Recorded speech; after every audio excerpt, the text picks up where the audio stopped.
자, 강남 집보자들은 역시 빨랐다고 합니다. 늘어난 증여. 왜 그럴까요? 여기에서 키포인트는 뭐냐면 증여가 아니고 강남입니다. 강남. 여러분들이 뭐 이렇게 강남에 뭐 고액 자산가분들, 돈 많으신 분들 보면은 뭐 이렇게 돈이 많아서 좋겠다. 뭐 가만히 있으니 돈도 벌고 자산도 벌고 얼마나 좋냐 이렇게 생각하실 수 있는데 절대 그렇지 않습니다. 제가 알고 있는 이런 부자들은요, 정말 누구보다 부지런하고요, 공부 열심히 하시고요, 관심들이 많고 미리미리 대응을 합니다. 그런 차원에서 좀 봐주시면 좋을 것 같아요. SBS 비즈 기사고 김한진 기자님이 1월 5일날 올리셨어요. 볼게요. 지난해 4분기 들어서 서울 강남 지역의 아파트 증여가 급증했다. 최근 증여세에 대한 감정평가 과세가 확대된 가운데 지난해 9월 이후 아파트값이 주춤한 틈을 타서 증여 수요가 늘어난 것으로 풀이된다. 뭐 이 세 줄의 핵심 내용이 다 들어갔네요. 아파트 증여가, 자, 여기서 중요한 핵심 보겠습니다. 서울 강남입니다. 중심지라는 거. 그리고 그냥 증여가 아니라 아파트입니다. 자, 그리고 세 번째가 증여입니다. 자, 그래서 이 증여가 왜 늘었냐? 증여에 대한 감정평가 과세가 확대되니까 이거 내가 그냥 기존에 있었던 기준시가라든지 이런 거 좀 못 받을 수 있으니까 대비를 하고 있었던 거죠. 그런데 그냥 대비를 하다가 높은 가격에 하면 안 되잖아요. 그렇기 때문에 9월 이후에 주춤한 틈을 타서 증여 수요가 늘어났다. 이 정말 이 5가지 포인트, 이 핵심 포인트가 다 있습니다. 예를 들어서 내가 좋은 물건이 있어요. 좋은 자산이 여기 있는데 이걸 가지고 있으면은 다른 녀석들이 오를 때 이 녀석도 같이 오를 거 아니에요. 맞죠? 그리고 다른 녀석들이 떨어질 때 얘는 좀 적게 떨어지고. 자, 그러면은 이걸 내가 쭉 가지고 있다가 나중에 매각해서 차익을 실현하는 방법이 있고요. 내가 매각하기엔 좀 아깝다. 이런 거 있잖아요. 그럼 어떻게 하면 돼요? 가족들한테 증여하면 됩니다. 특히 자녀들한테. 근데 증여를 하는데 증여 같은 경우에 과거에는 그냥 기준시가로 했었어요. 그러니까 10억이면은 기준시가가 7억이다. 그럼 7억으로 막 하는 거야. 그런데 그 해당 금액 7억에 대해서 이제 문제 제기를 하는 거거든요. 과세당국에서. 아니, 선생님, 10억이 물건하고 비슷한 녀석이 얼마 전에 뭐 9억 5천에 팔렸습니다. 근데 선생님 왜 7억을 하십니까? 이렇게 되는 거예요. 자, 그러면 주택 중에서 그런 태클을 걸 수 있는 녀석이 뭐가 있어요? 아파트잖아요. 뭐 단독주택이라든가 이런 것들은 워낙 개별성이 강하기 때문에 그냥 아니 이게 맞습니다 하고 하면 이제 과세당국도 할 말이 없는데 아파트는 딱 규격화되어 있잖아. 그리고 이제 유산 매매 사례도 많이 있고. 그러니까 점점 이제 아파트 같은 경우에는 증여 같은 거 할 때도 이제 시가 표준액, 시가 인정액 이렇게 가면서 가는 거죠. 그런데 이제 여기에 어떤 내용이 나왔냐면 고가주택 같은 경우에도 초고가 주택 같은 경우에도 우리가 감정평가를 더 늘리겠다라고 해버린 거죠. 이러던 찰나에 그럼 어쨌든 이제 대원칙은 크게 이제 시가 주변에 팔리는 그 시가로 좀 간단 말이야. 근데 이 녀석이 한 10억 가다가 11억 갔어. 근데 이 녀석이 뭐 이제 뭐 여러 가지 이유로 해서 한 8억 정도 떨어졌어요. 그럼 이제 여기서 고민되는 거예요. 야, 내가 이거 8억으로 떨어졌는데 지금이라도 뭐 손절을 해서 팔 거냐? 그게 첫 번째. 아니면 두 번째, 그냥 가지고 있다가 버틸 거냐? 버티면 내가 봤을 때 9억, 10억 정도 갈 것 같은데. 맞죠? 자, 그리고 세 번째가 뭐냐면 잘 됐다. 올커니. 이거 8억으로 떨어졌을 때 이때 내가 이제 싸게 넘겨버리자. 누구한테? 파는 게 아니라 내 가족한테.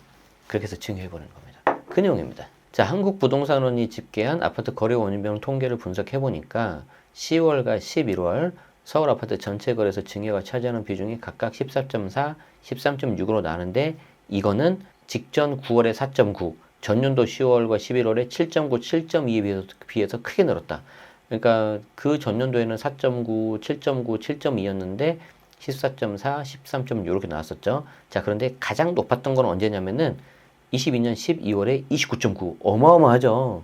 그럼 22년 12월에는 얼마나, 왜 이렇게 많이 된 거냐? 떨어졌으니까. 22년 12월에 많이 떨어졌었잖아요. 그러니까 이제, 이게, 아까랑 똑같은 말인데, 내가 뭔가 좀 좋은 걸 가지고 있잖아요. 그럼 내가 할 수 있는 카드가 많아요. 그냥 가지고 있어서 나중에 시세 차익을 가져가도 되고, 이게 만약에 떨어지면, 나중에 회복될 것 같은데, 그러면 이게 증여해버리는 거죠. 주식 시장에서도 똑같이 나타나죠. 어차피 내가 이제 대주주, 뭐 경영권을 갖고 있는 사람이라고 해봅시다. 그럼 내가 자녀한테 어차피 이 지분을 넘겨줘야 돼. 그건 거의 뭐 이제 기정사실이야. 그리고 나는 이 회사를 잘 지켜야 되는 거죠. 그런데 회사 주가가 이렇게 막 오른단 말이에요. 그러면 그 회사 주가 오른 금액으로 내가 증여하면 증여세를 많이 내잖아요. 우리 사랑하는 이 자녀가. 그렇기 때문에 좀 중간에 뭐 어떤 시장이 출렁이거나 외부 충격 같은 게 발생했을 때 가격이 떨어지면 그때 이제 조금씩 계속 증여하는 거죠. 심지어 뭐 저는 그냥 들은 말인데 몇몇 회사에서는 일부러 약간 그런 주가 관리를 안 하고 있다.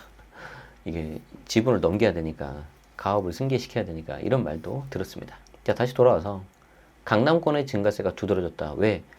강남에 좋은 물건이 많으니까 그래요. 그리고 이분들 계속 열심히 공부하거든요. 서초구는 지난해 10월 증여 비중이 55%에 달했다. 대박이죠. 거래 신고가 된 아파트 776건 가운데 427건이 증여 거래했다. 와, 이거 엄청나다. 그러니까 내가 사고 싶은 물건은 안 나오지. 뭐 요즘에 뭐 부동산 임장 크루들도 막 있고 부동산 그런 공부들 많이 하잖아요. 그래서 현장에 답이 있다. 임장을 갑시다. 그건 좋은데 이런 물건은 안 나와. 11월에도 835건의 40%, 즉 334건이 증여였다. 계속해서 가격이 낮으니까 이걸 가격을 기준점, 레퍼런스 삼아가지고 그냥 계속 넘겨보내는 거죠. 강남구는 9월 거래 아파트에 7.7이 증여했으나 10월, 11월 들어서는 20%, 14.5로 비중이 높아졌다. 송파도 1.4에서 17%, 그리고 11월에는 36%로 늘었다. 강동구도 10월, 11월의 증여 비중이 21, 24. 강북에서는 고가 아파트가 많은 성동구의 증여 비중이 11월 들어서 22.2. 중저가 아파트가 몰려있는 노원구, 도봉구, 강북구에서도 이때는 어땠냐? 이때는 2에서 5%에 그쳤다. 그래서 이런 것들을 좀 여러분들이 보셔야 된다. 그래서 굉장히 좀 대조적이다. 이렇게 좀 생각을 하실 수가 있을 것 같아요. 자, 그럼 이제 여기 이제 또 다른 게 있습니다. 증여세 산정에 이제 감정평가 방식 확대 영향도 있는데 서울 아파트 증여 비중은 보유세 부담이 급증한 2020년, 2022년까지 높은 수준을 유지했어요. 그러니까 아까 2022년 12월에는 가격이 떨어졌으니까 증여했다고 했는데 실제 그 전에 2020년, 21년 그때도 증여가 많았어요. 왜? 종부세가 정말 어마어마했거든요. 송파와 마포, 마레프 한 채, 그리고 송파에 파크류 하나, 두 개 있으면은 1년 보유세가 한 7천만 원 정도 나왔습니다. 어마어마하죠. 그러다가 이제 2023년 1월부터 눈에 띄게 줄었는데 왜 그러냐면 정부가 증여취득세 과표를 종전 시가 표준액에서 시가 인정액으로 했기 때문에. 그래서 23년 1월부터 많이 바뀌니까 그 전에 직전에 22년 12월에 아까 많이 높았다 그랬잖아요. 이거는 아까 제가 금액이 많이 떨어졌으니까 이런 것도 있지만 여기에 또 뭐가 들어가냐면은 23년 1월 1일부터 증여취득세 같은 경우에 시가 표준액이 아니라 시가 인정액을 넣어버렸어. 무슨 말이냐면 10억인데 시가 표준액이 한 7, 8억 정도 된다. 그런데 시가 인정액을 하면 거의 한 10억에 육박을 합니다. 그렇기 때문에 증여취득세가 그만큼 더 많이 나오니까 에이 그 전에 빨리 하자 이렇게 돼버리는 거죠. 이 말이 방금 이 말입니다. 그리고 여기에 이제 4분기 들어서 증여 수요가 늘어난 것은 국세청이 초고가 아파트 등 주거용 부동산의 증여세 산정에도 감정평가 방식을 확대하기로 한 영향도 있다. 그래서 통상 상속 증여재산은 시가로 평가하는 게 원칙인데 시가 산정하기가 어려운 경우에는 공시가격, 기준시가 등의 보충적 평가 방법을 허용하고 있어요. 그런데 이제 초고가 아파트라든지 호화 단독주택은 거래가 많지 않잖아요. 그래서 이제 비교 대상을 찾기 어렵다는 이유로 이제 공시가격으로 증여세 신고해버린 거죠. 왜냐면 이제 정부에서 발표한 가격이니까. 그런데 가만히 보니까 이렇게 했다가는 세금이 안 되는 게 있던 거야. 그래서 초고가 아파트 같은 경우에도 이게 우리가 감정평가를 따로 하겠다. 이런 식으로 이제 가버리는 거죠. 그래서 꼬마 빌딩 등 상업용 부동산처럼 초고가 아파트와 호화 단독주택 등에 대해서도 감정평가 과세를 확대하는데 지난번에 저희 한번 이정우 세무사님 나오셔가지고 설명해 주셨는데 이와 관련된 예산을 이제 어마어마하게 좀 뭐 꽤 많이 늘렸다고 하죠. 예산을 내가 뭐 100억을 늘려도 이로 인해서 세수 확보가 100억 이상이라면은 정부 입장에서는 안 할 이유가 없겠죠. 그래서 산정 기준도 종전에는 신고가액이 국세청이 산정한 추정 시가보다 10억 이상 낮거나 그 차액의 비율이 10% 이상이면 감평 대상으로 했는데 올해부터는 신고가액이 추정 시가보다 5억 이상 낮거나 차액의 비율이 10% 이상이면 감정평가를 하도록 강화한다. 그래서 이제 여러분들이 이거를 신고가액하고 추정 시가랑 얼마가 차이 나냐, 그리고 비율도 얼마가 되냐, 이걸 좀 알기엔 좀 어렵잖아요. 그렇기 때문에 이 부분은 별도의 감정평가를 받으시는 게 좋고, 감정평가를 받으면서 어차피 증여세 내가 신고해야 되지 않습니까? 이때 신고할 때 신고대행을 맡기시는 게 좋겠죠. 그러면 이제 그 최종적으로 내가 증여를 하고 싶어. 그럼 신고대행까지 맡기고 싶어. 그러면 그 세무사님이 이제 세무대리인이 이거 신고대행을 해주면서 그러면 이 금액을 어느 정도에 할지 우리가 감정평가를 받아보시죠. 감정평가 수수료가 좀 나오지만 절세되는 금액이 더 클 겁니다. 라고 이제 제안을 하실 거예요.